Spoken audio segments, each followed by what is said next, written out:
So, I think one of the most interesting and fascinating subjects that's come across my reading and my continual pursuit of how the human body works is the idea of epigenetics.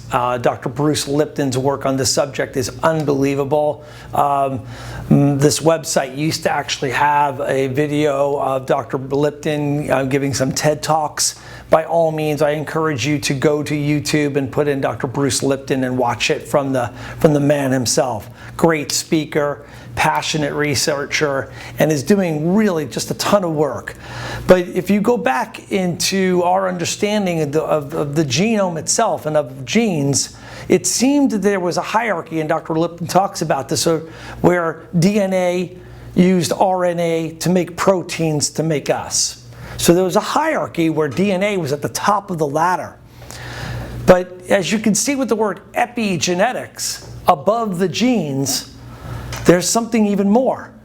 Now, I refer to this on the page I have about the Babinski method, where you're putting mechanical loads into the body. So if I lift a weight, I'm actually doing something epigenetic, because my genes might confer to make more muscle tissue protein as I did that curl to make my bicep larger. But how it's actually happening inside the body is absolutely fascinating. When I put the weight into my hand and I put that load against my bicep and lift that weight up, I'm turning on the DNA in that muscle tissue to make a denser fibrous muscle. I'm also using that particular example. I'm also involving mitochondrial density, vascular density, so I'm bringing more blood into that muscle tissue. I'm bringing in and making more mitochondria, which may even make more energy for my cell and my muscle cells to use that explosive energy to lift that heavy weight.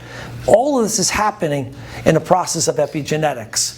And as I mentioned on the Babinski method video that I have on the website here, is that mechanotransduction and that SED concept are very much linked with epigenetics.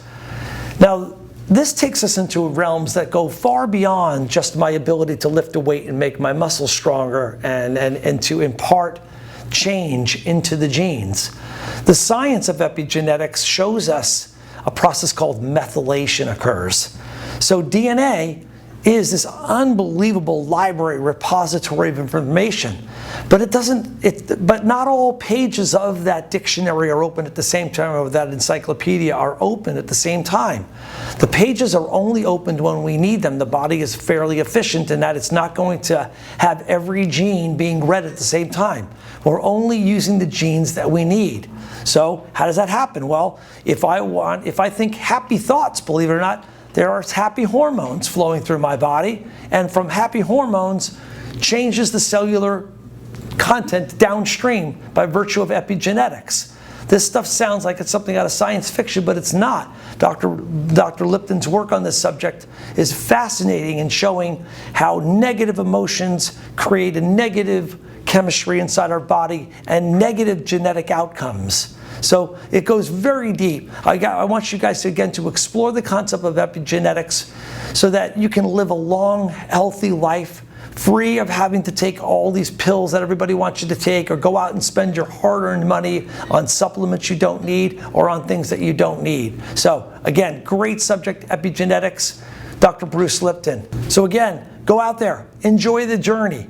This stuff is super cool. This stuff is, you want to know this, okay? I'm synthesizing a lot of information here into something simple that you can apply that is extremely profound and important. Once you get these concepts down on all these pages on this website, you're going to see what I'm talking about. You're going to have a more full and complete, I think, both of an understanding but also a fascination with the human body, and I hope you enjoy the ride.